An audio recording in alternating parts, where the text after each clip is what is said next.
6.25였습니다. 6.25가 아니라 72주년 되는 날이었죠. 한국이나 또 이 LA나 시애틀에서도 6.25 기념식도 하고 또 행사를 있었던 것 같은데 가보진 않았습니다. 여전히 전 세계에서 참 분단된 유일한 남북한, 저기서 우리는 늘 기도합니다만 아직 평화 통일로 가는 길이 이렇게 가까워졌다가도 또 멀어지고 길이 보이지 않는 것 같습니다. 그럼에도 불구하고 오늘 저와 여러분은 또 하나님 믿는 저희들, 또 역사를 다스리는 하나님께서 반드시 복음으로 통일될 날을 이루어 주실 줄로 믿습니다. 그날이 내가 살아있을 동안에 이루어진다면 참 감격스러운 일이겠지만 혹 내가 이 세상을 떠난 이후라도 하나님께서 반드시 남과 북의 통일을 이루어 주실 것입니다. 또 뉴스 하나 보니까 지난 6월 21일에는 한국에서 자체 기술로 개발한 위성 발사체, 여러분 소식 들으셨어요? 누리호라는 그 인공위성 발사가 성공했다는 그런 뉴스를 들었습니다. 세계적으로 보면 7번째 나라라 그래요. 대단하죠? 한국항공우주연구원은 발사 이후에 남극에 세워진 우리 세종 기지 안테나를 통해서 그런 성능 검증, 그 위성의 초기 지상국 교신에 성공하고 그래서 위성의 위치를 확인했다고 이렇게 밝혔습니다. 앞으로 한국은 다양한 우주개발 사업에 주도적으로 나설 수 있게 되었다고 하는 참 세계적인 평가를 내리고 있습니다. 정말 자랑스러운 한국입니다. 그렇죠? 우리가 미국에 살지만 또 한국인으로 이런 소식을 들을 때 참 대단하다. 참 결과만 봤지만 이걸 이루기 위해서 얼마나 그 뒤에서 수많은 사람들이 수고하고 애쓰고 또 노력을 했을까. 참 우리도 같은 마음으로 격려하고 싶습니다. 요즘 우리가 사용하는 이 시대는 우리가 셀폰을 다 사용하시죠? 다 스마트폰을 쓰는데 이게 5G의 시대라 그래요. 1G서부터 시작해서 역사를 보니까 한 10년마다 이게 G 제너레이션인데 세대가 바뀌어졌다 그래요. 그러니까 지금 2020년은 5G 시대입니다. 저도 셀폰 쓰고 여러분도 다 쓰는데 옛날에는 상상도 못한 일이 아니겠습니까? 전화기 돌리다가 이게 나와가지고 삐삐 쓰다가 이렇게 썼는데 앞으로 2030년이 되면 또 10년이 지나면 6G가 나온다 그래요. 그리고 또 10년 더 지나 2040년 이때까지 살 수 있을까 모르겠는데 여러분 꼭 사십시오. 7G 시대가 열린다 그래요. 이게 참 과학의 정보통신의 그 시대인데 저는 잘 알지도 못합니다. 근데 그 읽어보면 대단한 거예요. 지금의 우리 속도보다 50배가 빠르다 그래요. 50배가 빠르다 이건 굉장한 거거든요. 뭐 예를 들면 영화 한 편 받았는데 0.16초 걸린다니까 1초도 안 걸리는 게 버럭 돼버리고 마는 거예요. 그러니까 세상에 돌아다니는 모든 정보들이 얼마나 빨리 움직이고 서로 연결이 되겠습니까? 이론상으로는 그런데 우리 한국에 있는 삼성전자라는 그 회사도 여기에 이제 가입을 해서 뛰어들고 시작을 했다 그래요. 뭐 어려운 말들이 많지만 다 뭐 이해를 표현할 필요는 없고 예를 하나 들면 이런 거라 그래요. 이제 손가락을 움직여가지고 혹시 영화 같은 데서 본 적 있나요? 이 허공에다 여기다가 지금 이렇게 손가락 이렇게 하면 제가 전화하고 싶은 마치 우리 에서나 세미얼 야 와라 그러면 여기 이제 영상이 딱 뜬다는 거예요. 재밌겠죠?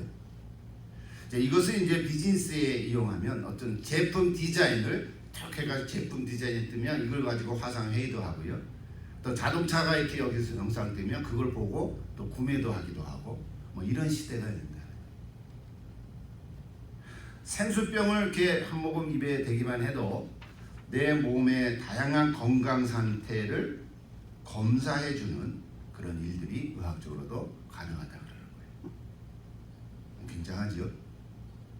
앞으로 기업들 간에 정말 치열한 경쟁이 예상되는 그런 이야기들입니다.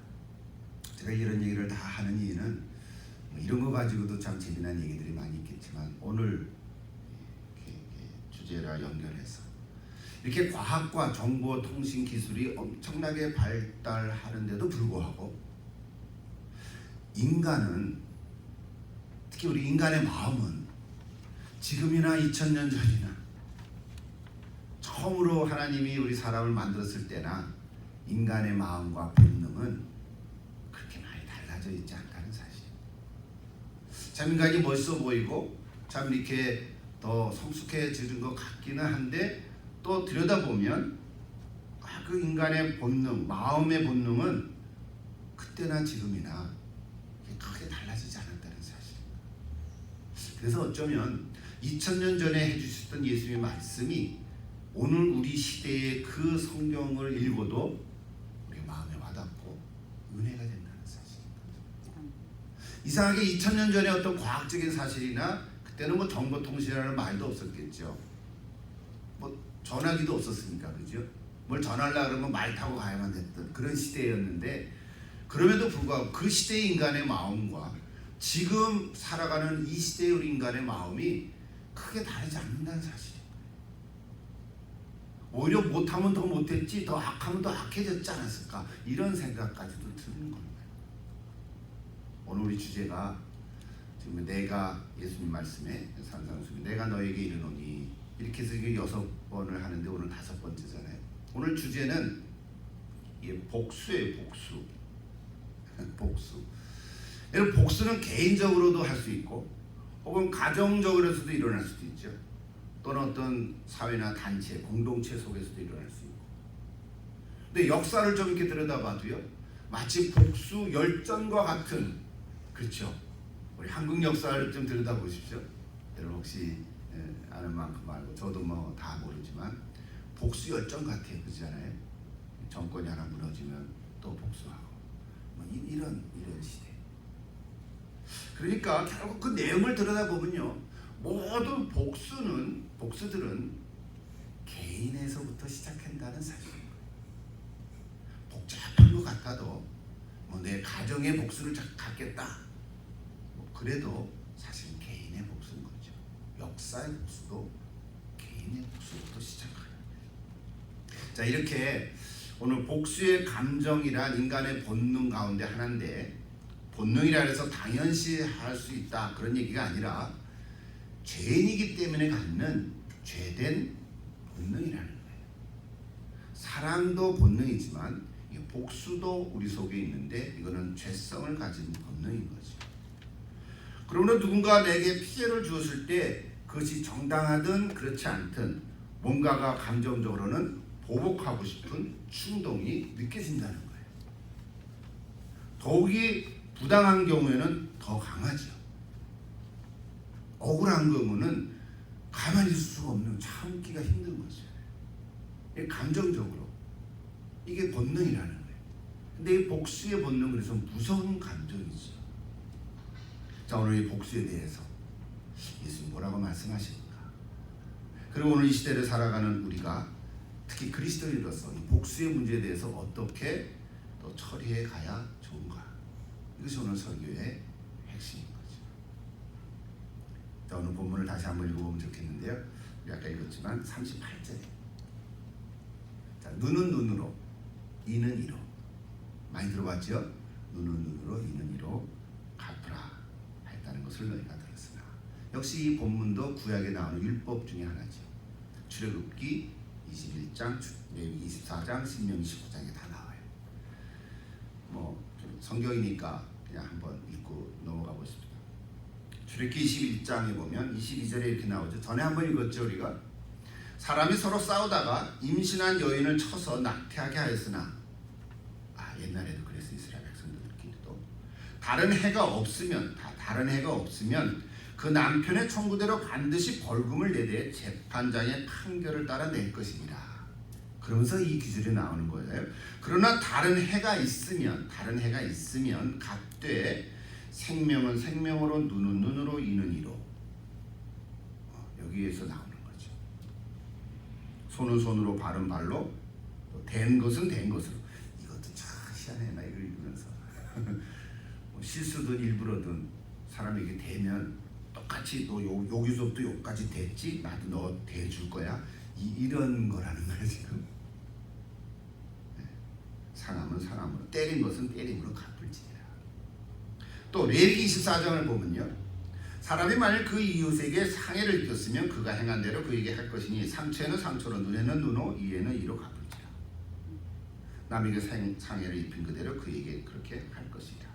또 신명기 19장 21절에도요, 그가 그의 형제에게 행하려고 꾀한 그대로 그에게 행하여 너희 중에서 악을 제하라. 그리하면 그 남은 자들이 듣고 두려워하여 다시는 그런 악을 너희 중에서 행하지 아니하리라.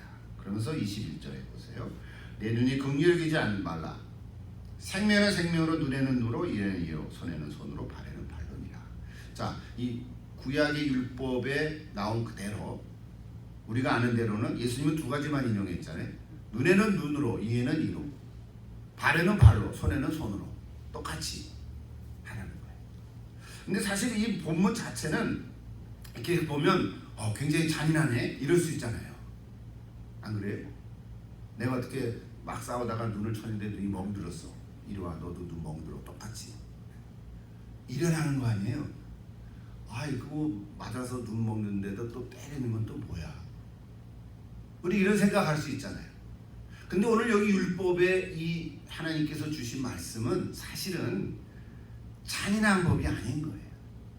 이게 뭐냐면 자비로운 법이라는 거예요. 무슨 자비냐? 왜 자비가 되냐면 사람이 한 대 맞으면요, 본능적으로 어떻게 마음이 들어요? 난 2대 때려야 속이 시원하거든. 안 그러세요? 내가 한 대 맞으면 내가 어퍼컷 이렇게 2대를 때려야 좀 직성이 풀린단 말이에요. 인간 본래가 죄성이 있기 때문에. 그래서 하나님께서는 너 한 대 맞았으면 꼭 한 대만 더 때려라, 2대 때리지 말아라, 그러는 거예요. 사실 그러는 거예요. 우리가 보기에는 눈에는 눈으로, 이에는 이로, 뭐 이거 하나님 무섭네, 그런 게 아니라 더 나가지 말아라 하는 거예요. 근데 인간은 보통 그렇거든요. 한 가지 욕 먹으면 내가 2번 욕해야 시원하거든요.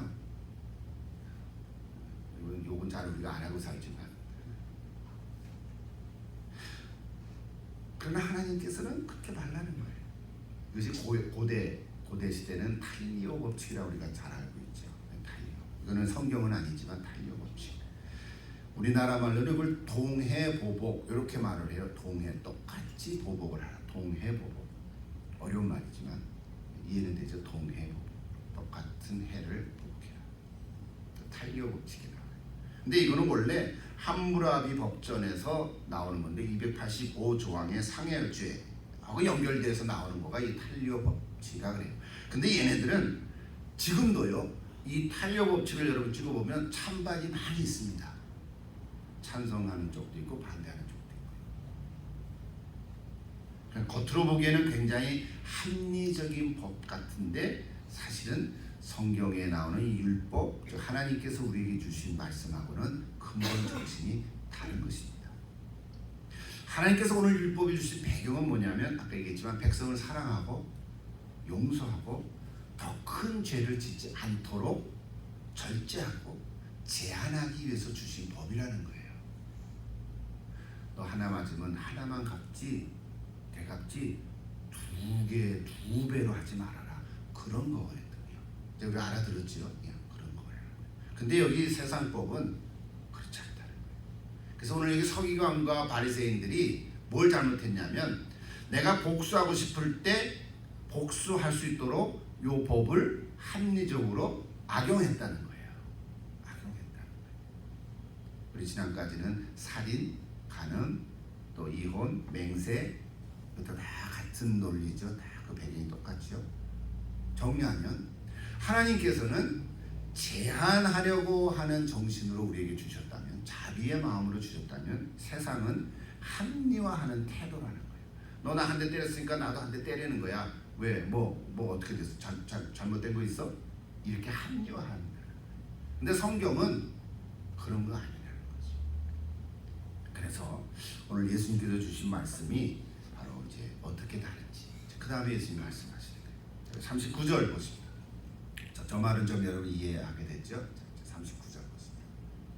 나는 너에게 이르노니, 예수님 나는 너에게 이르노니 같이 읽을까요? 뭐라고요? 악한 자를 대적하지 말라. 여기 오늘 핵심 문장이죠. 오늘 요거 하나 하면 돼요. 악한 자를 대적하지 마라.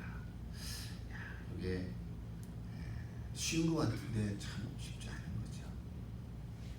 악한 자를 대적하지 마라.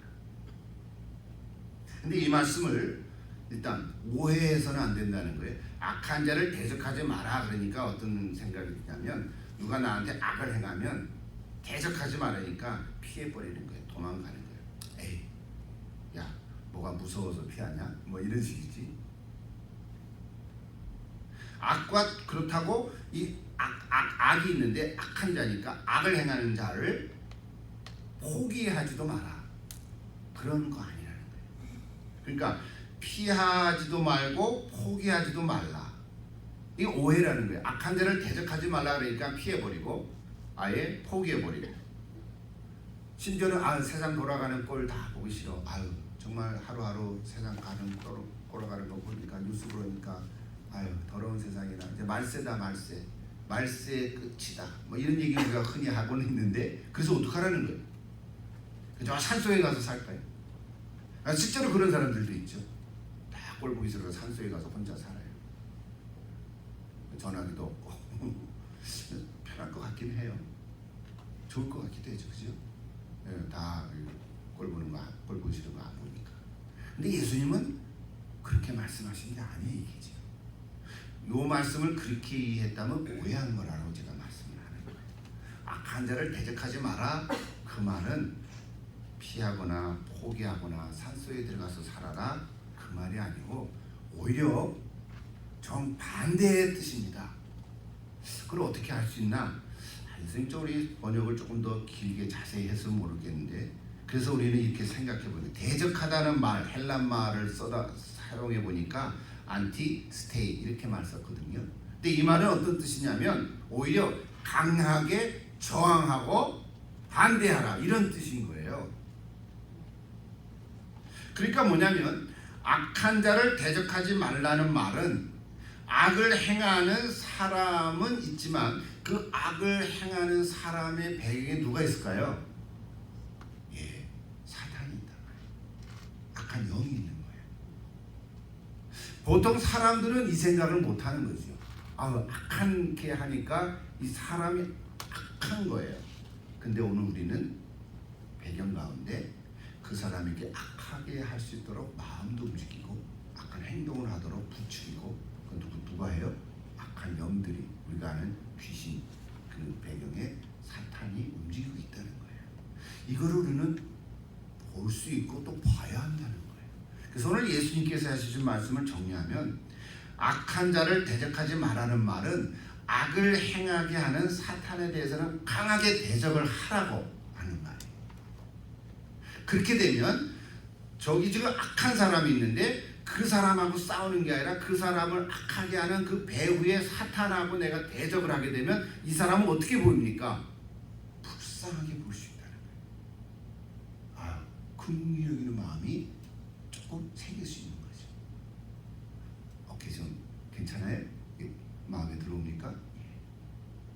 그래서 사탄의 힘을 입어 악을 행하는 그 사람들은 오죽하면 그럴까 하는 생각을 한번 해보게 되면 참 불쌍하네, 안 됐네 이런 생각이 들면서 그 사람에게 대해서는 복수하지 말라는 뜻이에요. 자, 말은 했는데 쉽지 않죠. 그래서 복수하는 대신 어떻게 하라는 거예요? 이제 그 다음에 다스리라는 거예요. 다스리라는 거예요. 성경을 조금 인용하면서 줄게요. 여러분 흔히 우리가 이런 말 하죠. 그래서 죄는 미워하지만 뭐는 사랑하라고요? 죄인은 이런 말 들어봤죠, 그죠? 죄는 미워하지만 죄인은 미워하지 말라. 그런 게 어딨어? 그 죄를 지어서 그 사람이 죄인이지. 아니, 성경은요 죄인이니까 죄를 짓는 거죠. 그러니까 그 죄인이 죄를 짓는 건데 그 죄는 악한 거지만 그 그 사람은 우리가 악하게 대적하고 복수하고 그러지 말고 오히려 다스리라. 이렇게 얘기합니다. 잘 대해라. 성경을 하나 인용하십시다. 야고보서 4장 7절에 보면 저런 말 나오죠. 그런즉 너희는 하나님께 복종할지어다 마귀를 어떻게 해요? 대적하라. 그리하면 너희를 피하리라. 우리는 마귀를 대적할 수 있어야 합니다. 내가 강해서가 아니라 예수 그리스도의 이름으로 우리는 마귀를 대적하는 거죠. 믿습니까? 예. 마귀가 있습니까? 마귀 있죠. 마귀가 곧 사탄이고 그의 졸귀에 타락한 천사들이 귀신들이고 악한 영들이 있기 때문에 우리는 그 악한 영들을 우리는 대적할 수 있어요. 에베소서 6장에 보면 하나님의 전신갑주를 취하라 그랬잖아요. 우리의 싸움은 혈과 육에 대한 것이 아니다. 악한 영들과 그 권세에 대한 것이다. 이런 구절들이 많이 있죠. 그래서 우리는 마귀를 대적할 수 있어요. 또 고린도서 5장 12절에 보면 저런 구절들이 있어요. 밖에 있는 사람들, 밖에 있다는 것은 교회 밖에 있는 사람들이죠. 그러니까 믿지 않는 사람들을 얘기하는 거 쉽게 얘기하면, 자 밖에 있는 사람들을 판단하는 것이야 내게, 여기 사도 바울이죠. 내게 무슨 상관이 있으려마는 교회 안에 있는 사람들이야. 교회 안에 있는 예수 믿는 사람들이야 너희, 즉 고린도 교회에 주신 말씀이니까 너희 고린도 교회 교인들은 판단하지 아니하겠느냐. 당연하죠, 그죠? 우리 교회 공동체 안에서 악을 행하는 사람이 있으면 그냥 가만 놔둘 수는 없잖아요. 오늘 사도 바울이 고린도 교회에 보낸 편지 가운데 지금 5장에 이런 말씀을 주시는 거예요. 밖에 있는 사람들은, 예수 믿지 않는 사람들은 하나님이 심판하시려니와. 그렇겠지요. 내가 심판하지 않아도 하나님이 악과 선을 통해서 역사하실 거예요. 겉으로 보기에는 악한 사람이 승하는 것 같지만 좀 더 긴 세월을 보면 악한 사람들이 다 넘어지고 마는 걸 우리는 늘 배우는 거죠. 이 역사의 교훈인데 오늘 그런 거예요. 밖에 있는 사람들 하나님이 심판하시려니와 이 악한 사람은 누구예요?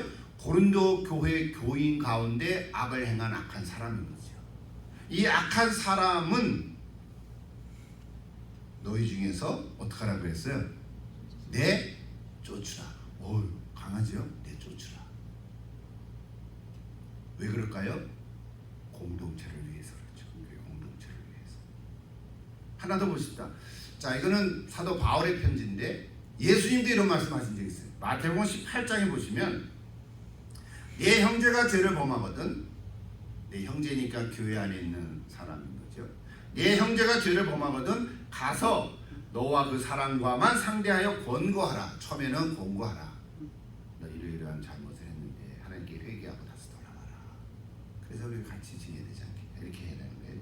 근데 만일 들으면 얘가 그 형제를 얻은 것이요, 만일 듣지 않으면 한두 사람을 데리고 가서 두세 증인의 입으로 말마다 확증하게 하라. 나 이렇게 했는데 진짜 아니야? 이런 식으로 하라. 만일 그들의 말도 듣지 않거든 교회 말하고 교회의 말도 듣지 않거든 이방인과 세리와 같이 여기라. 무슨 뜻이에요? 아까 사도 바울이 고린도전서 5장 말씀처럼 내쫓으라. 너 교회 공동체 안에 처음부터 너 못됐어 가 이러는 게 아니라 권면하고 같이 또 지내고 잘하자.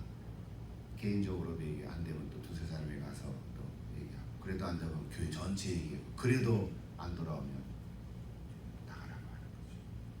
그러니까 사람 개개인에 보면은 잘못했나? 살아가라 그랬잖아. 근데 왜 이렇게 하지? 그럼 교회 공동체 전체를 위해서 하나님께서 이렇게 하라고 말씀하는 거죠.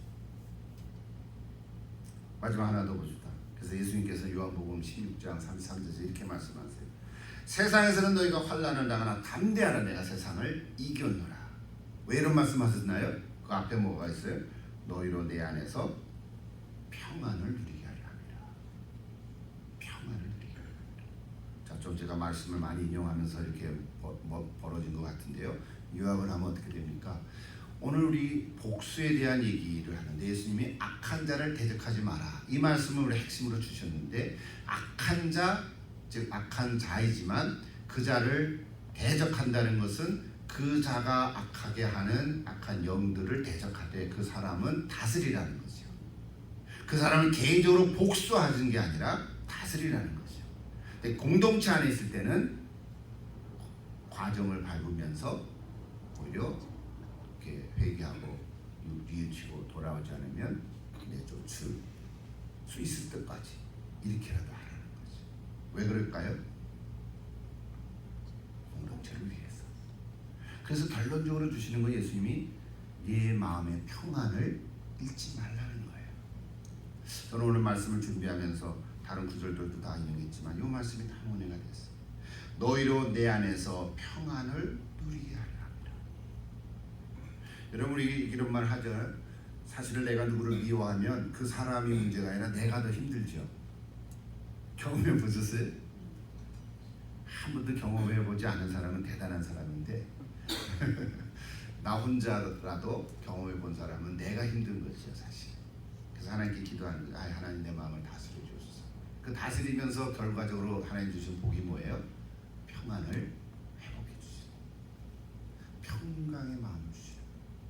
여러분 평강의 마음을 유지하면 다른 사람을 복수하거나 대적하지 않게 될 줄 믿습니다. 이게 하나님께서 주시는 복이에요. 그래서 평안을 잃지 않게 하는 것. 이게 참 중요해요.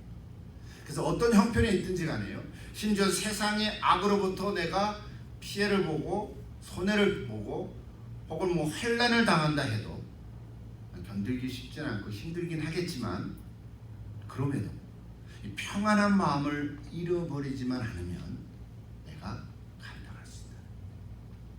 또 악인으로부터 받은 고난으로 말미암아 억울하게 되고 보복하고 싶은 마음이 있더라도 평안한 마음을 잃어버리지 않으면 잘 다스려갈 수 있다는 거예요.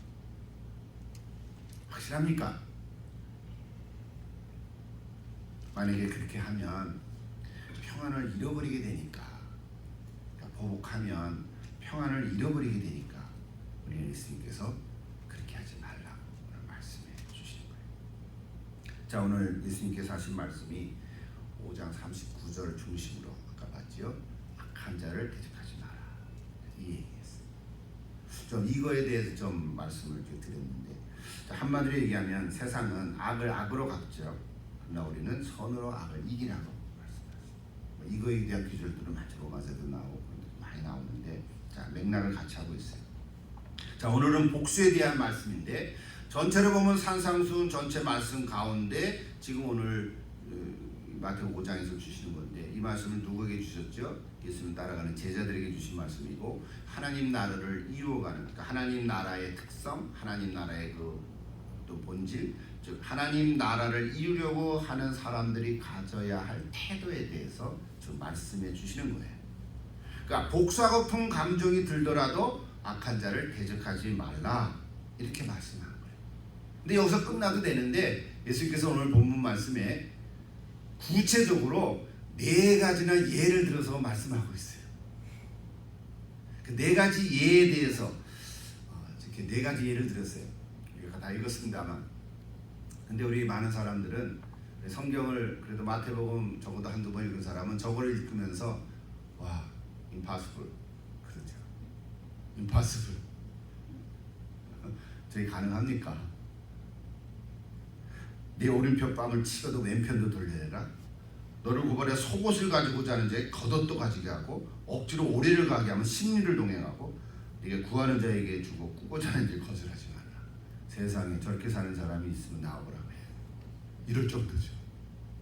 자, 저거를 어떻게 받아들여야 될까요? 오늘 시간도 많지 않은데 뭐 일일이 하려면 한이 없어요. 근데 짧게 한 가지씩만 좀 살펴보십시다. 첫째, 누구든지 내 오른편을 찍어도 왼편도 돌려대라 그랬어요. 여러분 잘 들으세요. 여러분 뺨 맞아본 적 있습니까?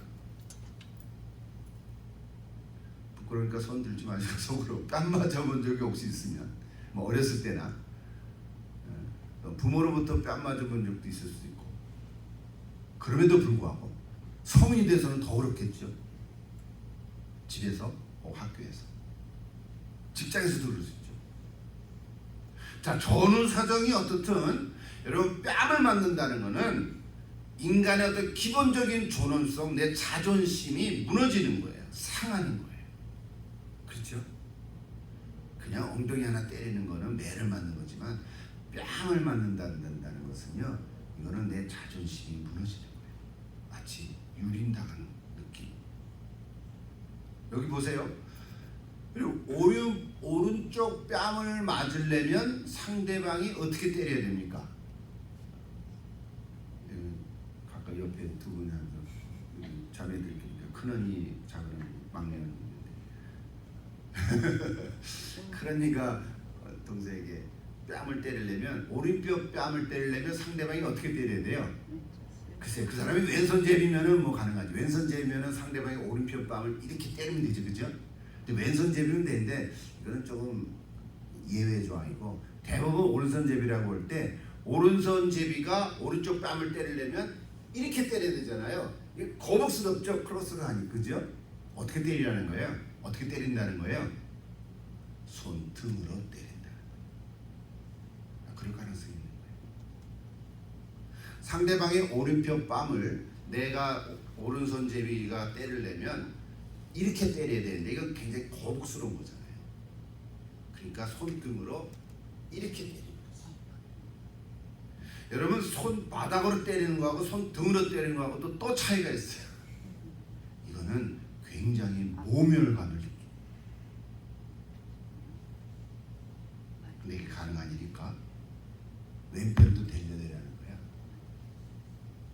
왼편도 때려. 그러니까 뭐 손등으로 때리면은 세게는 안 때리지만 그 관계 속에서 모멸감을 느끼는 거거든요. 자, 예수님께서 말씀하신 의도는 뭡니까? 내가 손등으로 오른편 뺨을 맞는다고 하더라도 그럼 왼편도 돌려대봐라 라고 하는 거는, 그렇게 해서라도 억울한 그 감정을 보복하지 말라는 거예요. 이거는 impossible. 아주 완전히 impossible은 아니겠지. almost impossible. 근데 그렇게 하라는 거예요. 즉, 보복하고 싶은 마음이 있을 때 복수하지 말라는 거예요. 대적하지 말라는 거예요.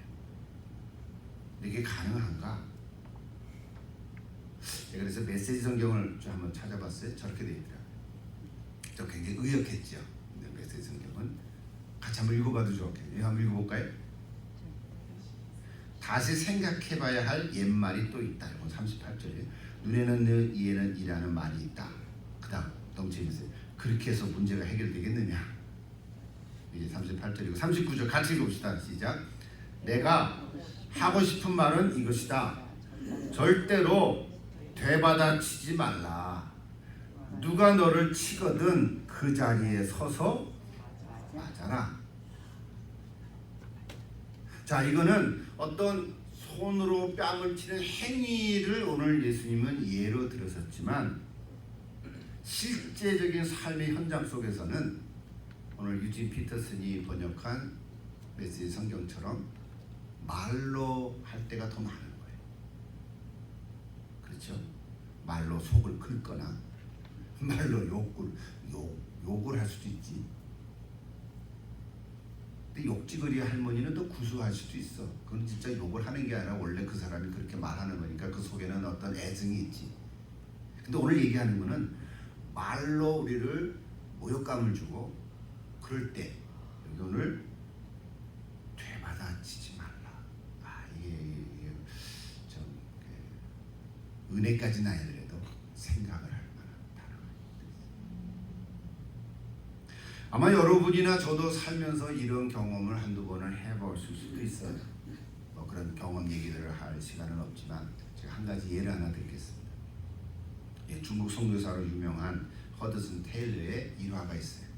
이게 다 알려진 거니까 소개도 될 것 같아요. 그가 중국에 있을 때 중국의 모습으로 전도하기 위해서 그가 중국의 옷을 입고요. 그래서 강을 건너기 위해서 배를 하나 빌렸다 그래요. 근데 배를 빌렸는데 그 항구에서 그 당시 거만한 중국인 부자가 있었는데 그 배를 타려고 오히려 이 허드슨을 밀쳤다는 거예요. 자기가 먼저 타려고. 근데 밀쳤는데 마침 그 옆에 진흙탕이 있어서 진흙탕에 이 허드슨 테일러가 넘어져서 그냥 온통 진흙 범벅이가 됐다. 기록에 나오는 거예요. 근데 바로 그때 이 허드슨이 화를 내지 않고 욕도 하지 않고 웃으면서 이렇게 일어났는데, 그때 마침 이 뱃사공이 뭐라 그랬냐면요, 그 부자에게 이 배는 이분이 먼저 샀습니다. 돈 주고 예약을 했다는 거죠. 그리고 이분은 외국인입니다. 이렇게 얘기하니까 그 부자가 좀 좀 했을 거 아니에요. 근데 그때보다 이 허드슨 테일러가 그 중국인 부자에게 이 배에 같이 타고 가십시다, 이렇게 한 거예요. 요게 이제 핵심이지. 야, 이렇게 할 수 있는 거. 이건 뺨 맞은 얘기는 아니지만 그런 그 내용은 그렇다는 거예요. 같이 타고 가십시다. 그래서 결론은 뭐냐면 그 중국인 부자가 예수 믿는 그리스도인이 됐다는 그런 기록인 거예요. 이게 이러하지만 그래서 지금까지도 우리가 이렇게 막 회자될 정도로 멋있죠? 멋있잖아요. 우리가 이 정도 돼야 되니까 불가능한 건 아닌데 불가능한 것처럼 느껴지지만 이런 예화들을 우리가 좀 들으면 아, 그럴 수 있겠구나. 아, 나도 그럴 수 있겠는데, 이런 생각이 드는 거죠. 우리도 한번 해볼 수 있어요.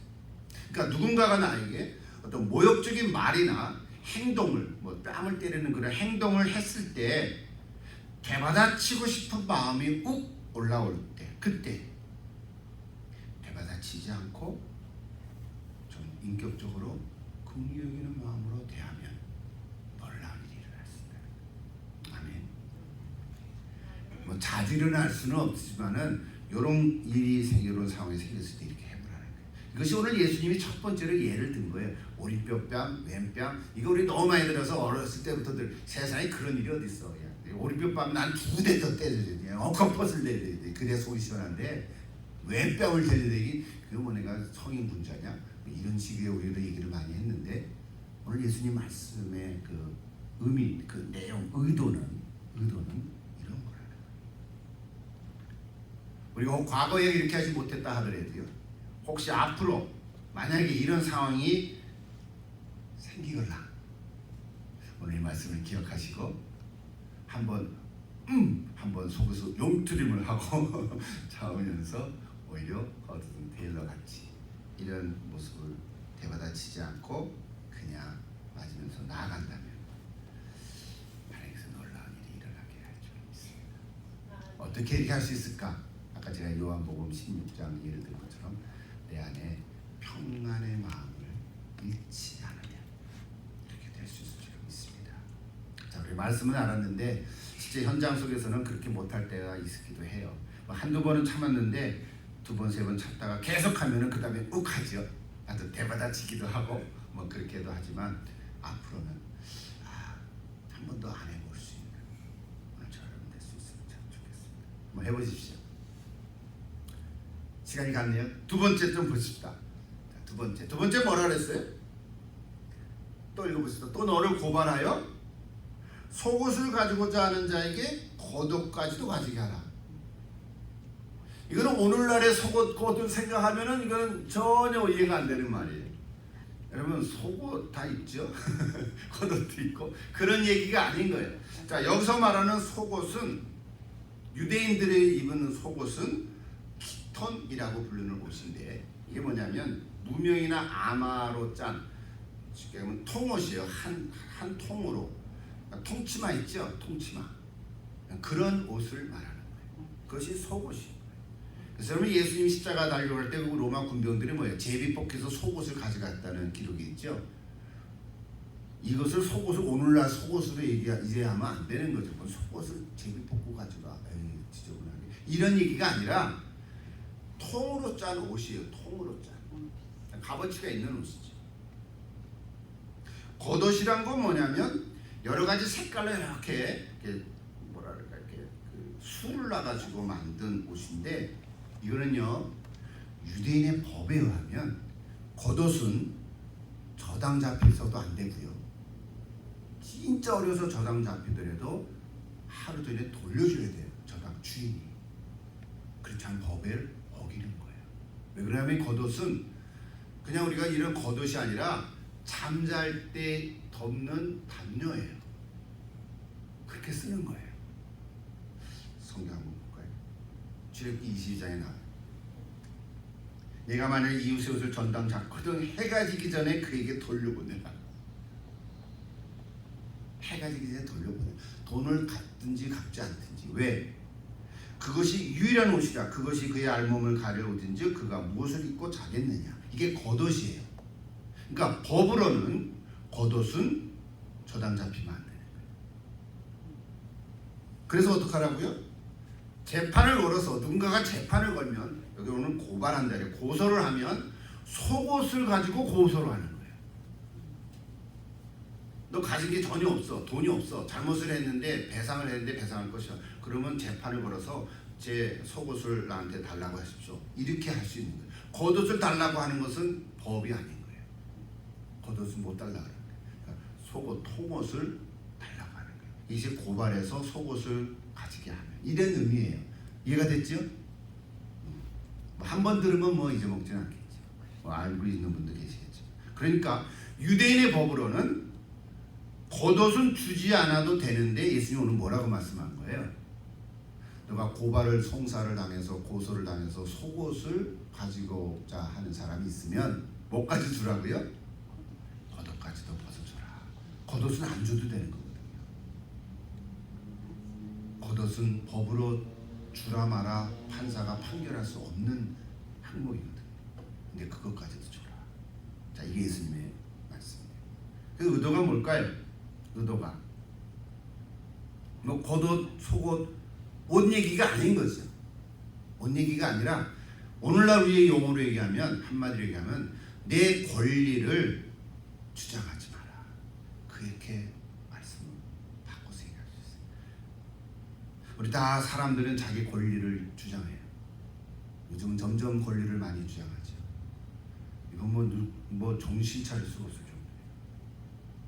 다 자기의 권리가 있고 공동체의 권리가 있고 그렇죠. 그래서 권리를 주장하느라고 현안이 돼 있어요. 어떤 그룹의 권리들이 있어요. 그러니까 자기의 이익을 위해서 권리를 주장해. 그러니까 법이 너무너무 많아졌어요. 여러 여성들이 많지만 여성의 권리를 주장하잖아요. 옛날엔 그런 얘기 뻥끗도 못했잖아요. 요즘은 여성 안수도 권리가 있고 그것도 일종의 권리죠. 권리는. 근데 옛날에는 여성 안수 시작도 못했죠. 저 때는 같이 신학 공부했는데 신학교에서 3년 공부를 잘 했는데 목사고시를 쳐야 되거든요.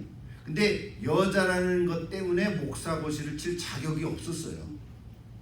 그때는 그랬어요. 1988년도만 해도 90년만 해도. 근데 지금은 여성들에게도 목사고시 볼 수 있는 자격을 열어줬거든요. 그러니까 여성들 중에도 나 목사 될래 하고 고시를 치고 안수를 받을 수 있어요. 근데 오히려 문을 열어놨더니 또 모든 여성들이 신학 공부했던 분들이 다 또 목사 안수 받으려고 오는 것도 아닌 거예요. 그러니까 아직도 우리 교회는 의식이 여성의 목사를 이렇게 선뜻 똑같이 얘기를 안 하는 거예요. 오히려 여성 전도사로 있으면 더 이렇게 사역할 길이 더 많은 것 같아요. 아직은 그렇다 이 말이에요. 제가 얘기하는 것은 이렇게 자기 권리 주장들이 많잖아요. 심지어 요즘에 동성애 권리도 또 이제 여러 하나 막 얘기하고 있잖아요. 그러니까 오늘 이 시대는 다 자기 권리를 주장하는 그런 시대가 됐는데 오늘 예수님 말씀이 뭐냐면 너희 하나님 나라를 이루고자 하는 그리스도인 너희 제자들이요. 네 권리를 포기해라. 이것도 쉽지 않은 거예요. 마땅히 내가 할 권리인데 그거를 그냥 내놓으라고. 이거 쉬운 일이 아니잖아. 쉬운 일. 또 혹자는 이런 얘기예요. 예수님 그렇게 되면 악이 승리하지 않겠습니까? 악이 더 성하지 않겠습니까? 그럴 수 있지.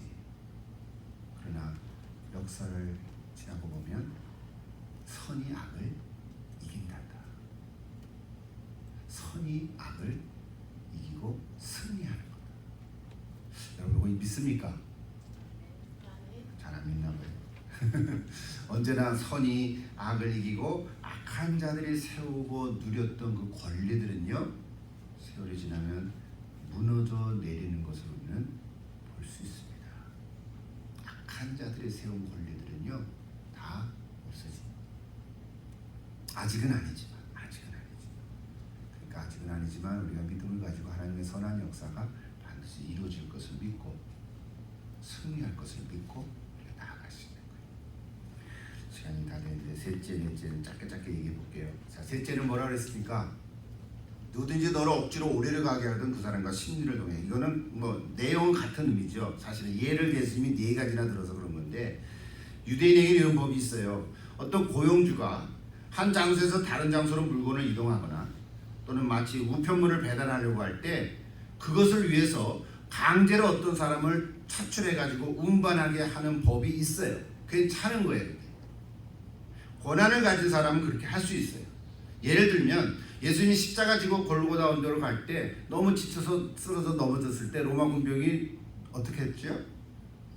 옆에 있던 구레네 시몬, 그러니까 그 구레네 시몬을 우리의 이름을 아니까 하는 거지. 그 좀 건장하게 생긴 그 남자를 이리 와 너. 이 죄수 십자가지가 대신 지고 저까지 가. 그게 법이에요. 그렇게 할 수 있다는 거예요. 그러니까 그 구레네 시몬, 사람은 구레네라는 말 때문에 그 사람이 흑인이다 이런 얘기했지만 사실은 구레네 그 자체 때문에 흑인인 건 아니죠. 그때 당시 그리스 로마 도시 중에 하나인데 그때는 사람들이 많이 몰렸잖아요. 유월절 시대니까. 그러니까 어떤 사람들이 하여튼 많이 몰린 거예요. 그래서 어쨌든 구레네 시몬이 흑인이든 아니든 그거는 중요한 게 아니지만 어쨌든 시몬이 예수님의 십자가를 대신 지고 갔다는 것. 그것 때문에 지금까지도 우리가 성경에 기록되어 있는 거죠. 자, 이게 법이에요. 그럴 수 있다는 거예요. 법적으로. 그러니까 사실은 개인의 자유와 인권이 박탈당하는 억울한 일이 생기는 것도 있잖아요. 그죠? 그러니까 특권을 가진 사람들이 이 법을 악용해서 사람들을 괴롭혔다는 거예요. 그래서 예수님이 지금 그 말을 하면서 그러지 말라는 거예요. 오히려 뭐라 그러냐요?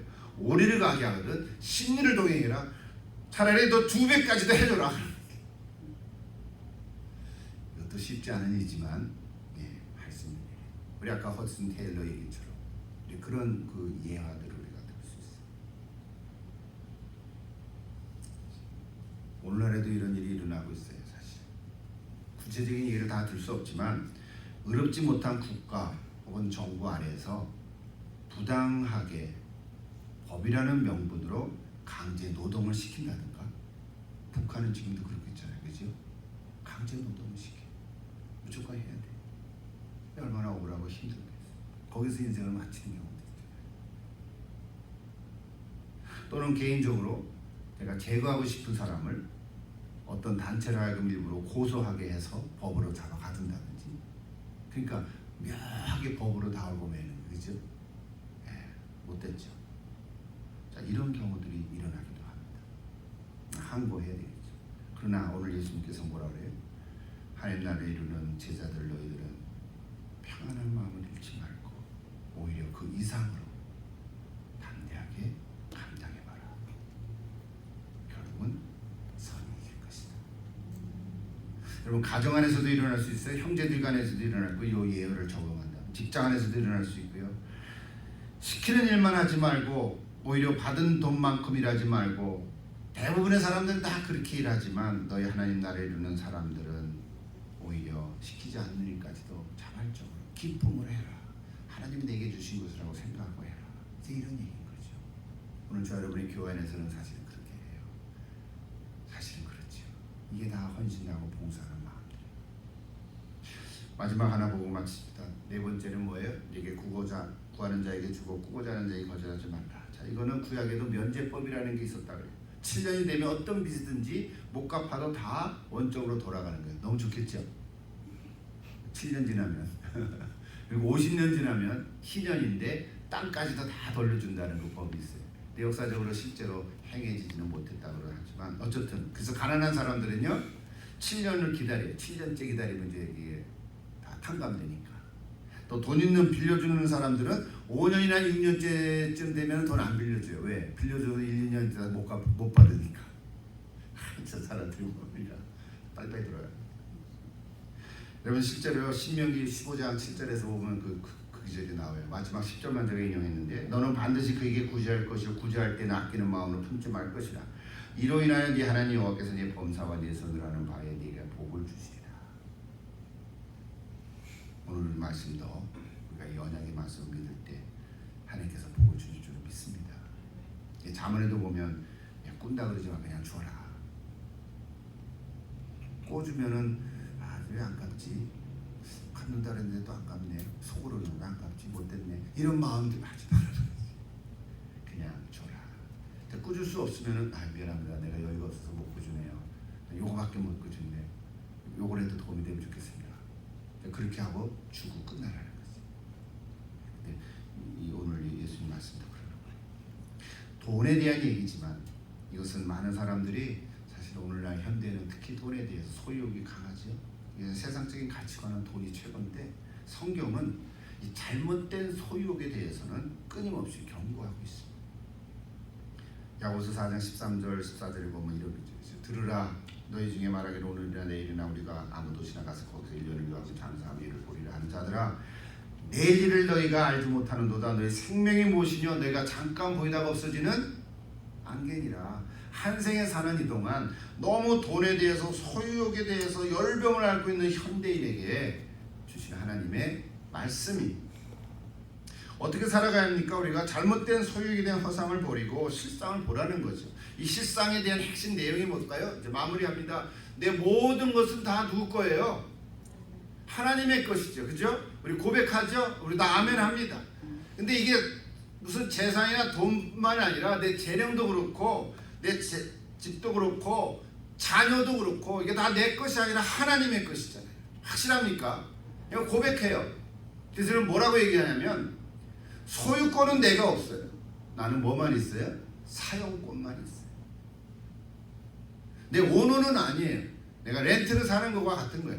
이게 사용권이에요. 내가 이 세상에 사는 동안 한 생에 100년을 사는 동안 하나님 내게 다 주신 거예요. 내 생명도 주신 거고 내 재능도 주신 거고 열심히 일하는 것도 주신 거고 거기서 얻은 소득도 주신 거고 내 자녀도 다 주신 거예요. 내 거가 아닌 거예요. 그걸 성경은 청직이라고 말하죠. 내가 관리하는 거예요. 그래서 잘 관리해야 되는 거예요. 얼마나 귀한 건지. 그래서 지난번에 우리 이남지 권사님 임직식 할 때 그때 목사님 말씀해 주셨는데 너무 좋은 말씀해서 제가 인용합니다. 우리가 다 알고 있는 얘기지만 우리 교회의 주인은 예수님이잖아요. 교회의 주인은 예수님인데 우리 예수 믿는 사람들이 이런 거죠. 주인 의식을 가지고 청직이라는 것은 주인이 아니라 주인 의식을 가지고 매니저인데 그죠? 주인 의식을 가지고 교회를 온전히 섬기라고 하나님 말씀해 주셨는데 주인 의식으로 청지기 정신을 가지고 사는 게 아니라 내가 주인 행세를 한다. 주인 의식을 가지고 헌신하고 봉사하라고 우리에게 맡겨주셨는데 그렇게는 안 하고 내가 주인 행세를 하는 거예요. 주인은 따로 있는데 주인은 예수님과 하나님인데 내가 주인 행세를 하고 내가 주인인 것처럼 그러면 이게 어려워진다는 게 그런 얘기를 들은 적이 있어요. 똑같아요. 진실한 청지기는 주인의식을 가지고 맡겨진 이것을 잘 사용하는 사람이죠. 개인적으로 여러분 내게 주신 건 하나님의 건데 내가 주인의식을 가지고 하나님의 것인 줄 알고 청지기를 잘 사용해야 돼요. 내 재능 기부도 하고요. 내게 주신 것도 다 하나님께 드리고 그렇죠? 네. 못된 청지기는 내가 주인 행세를 하면서 내 마음대로 내 걸 막 쓰는 거죠. 사랑하는 여러분 그러므로 우리가 사는 날 동안 하나님께서 내게 주신 모든 것들을 마지막에는 다 하나님께 돌려드릴 수밖에 없어요. 죽을 때는 아무것도 가져갈 수 없잖아요. 그 사랑하던 아내나 또는 남편이나 자녀도 데려갈 수가 없어요. 다 갈 때는 혼자 갈 수밖에 없어요. 벌거벗은 몸으로 왔으니까 다 벌거벗은 몸으로 가는 거죠.